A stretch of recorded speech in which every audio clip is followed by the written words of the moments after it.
Tetapi orang Israel melakukan apa yang jahat di mata Tuhan. Sebab itu Tuhan menyerahkan mereka ke dalam tangan orang Midian 7 tahun lamanya.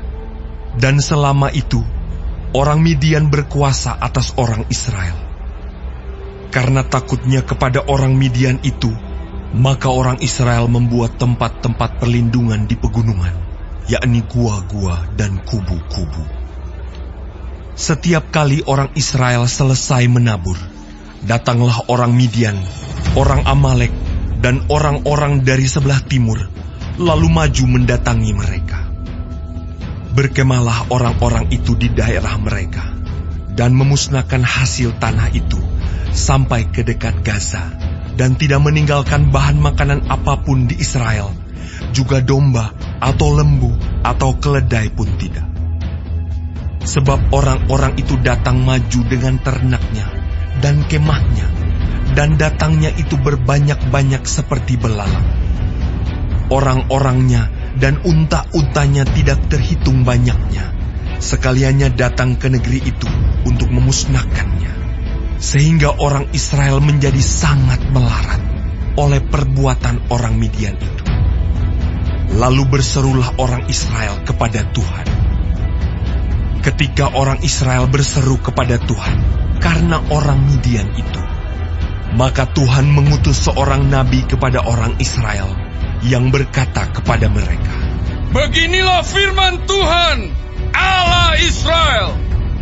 Akulah yang menuntun kamu keluar dari Mesir dan yang membawa kamu keluar dari rumah perbudakan.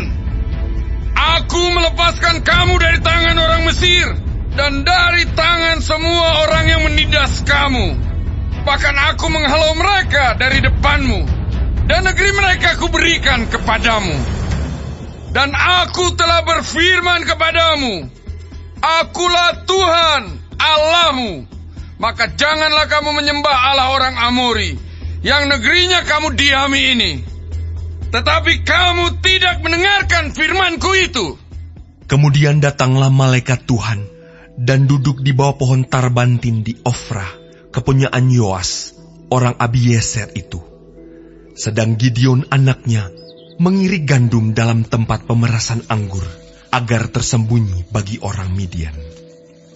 Malaikat Tuhan menampakkan diri kepadanya dan berfirman kepadanya demikian, "Tuhan menyertai engkau, ya pahlawan yang gagah berani."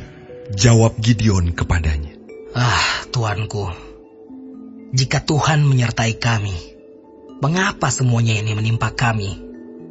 Di manakah segala perbuatan-perbuatannya yang ajaib yang diceritakan oleh nenek moyang kami kepada kami, ketika mereka berkata, "Bukankah Tuhan telah menuntun kita keluar dari Mesir?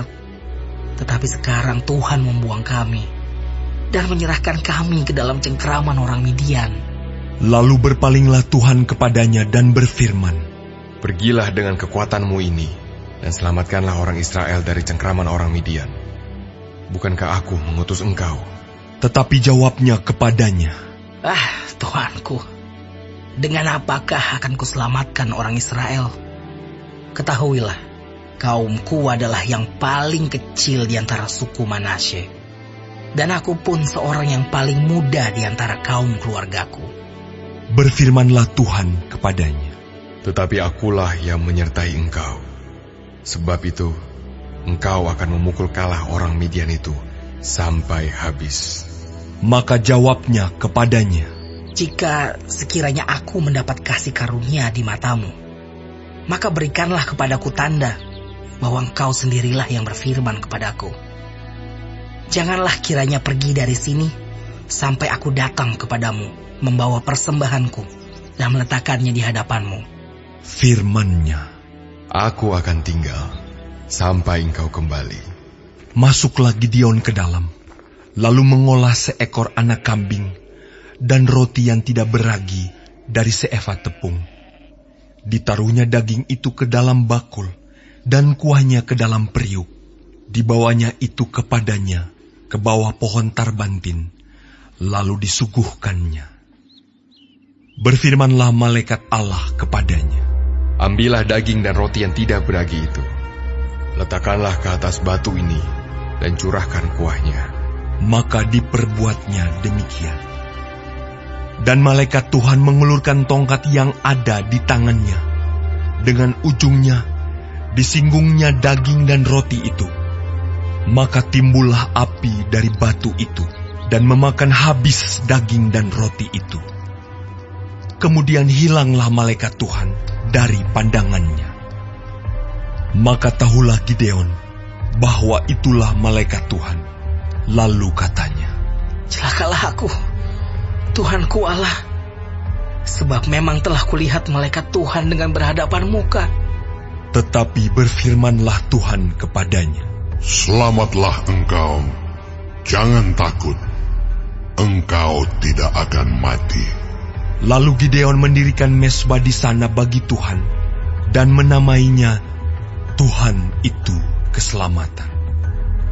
Mezbah itu masih ada sampai sekarang di Ofra, kota orang Abiezer. Pada malam itu juga Tuhan berfirman kepadanya, Ambillah seekor lembu jantan, kepunyaan ayahmu, yakni lembu jantan yang kedua, berumur 7 tahun. Runtuhkanlah mezbah Baal kepunyaan ayahmu, dan tebanglah tiang berhala yang di dekatnya. Kemudian dirikanlah mezbah bagi Tuhan Allahmu di atas kubu pertahanan ini dengan disusun baik. Lalu ambillah lembu jantan yang kedua, dan persembahkanlah korban bakaran dengan kayu tiang berhala yang akan kau tebang itu. Kemudian Gideon membawa 10 orang hambanya, dan diperbuatnyalah seperti yang difirmankan Tuhan kepadanya. Tetapi karena ia takut kepada kaum keluarganya dan kepada orang-orang kota itu, untuk melakukan hal itu pada waktu siang, maka dilakukannya pada waktu malam. Ketika orang-orang kota itu bangun pagi-pagi, tampaklah telah dirobohkan mezbah Baal itu, telah ditebang tiang berhala yang di dekatnya, dan telah dikorbankan lembu jantan yang kedua di atas mezbah yang didirikan itu. Berkatalah mereka seorang kepada yang lain, Siapakah yang melakukan hal itu? Setelah diperiksa dan ditanya-tanya, maka kata orang, Gideon bin Yoas, dialah yang melakukan hal itu. Sesudah itu, berkatalah orang-orang kota itu kepada Yoas, Bawalah anakmu itu keluar. Dia harus mati, karena ia telah merobohkan mezbah Baal, dan karena ia telah menebang tiang berhala yang di dekatnya. Tetapi jawab Yoas kepada semua orang yang mengerumuninya itu, Kamu mau berjuang membela Baal, atau kamu mau menolong dia? Siapa yang berjuang membela Baal akan dihukum mati sebelum pagi.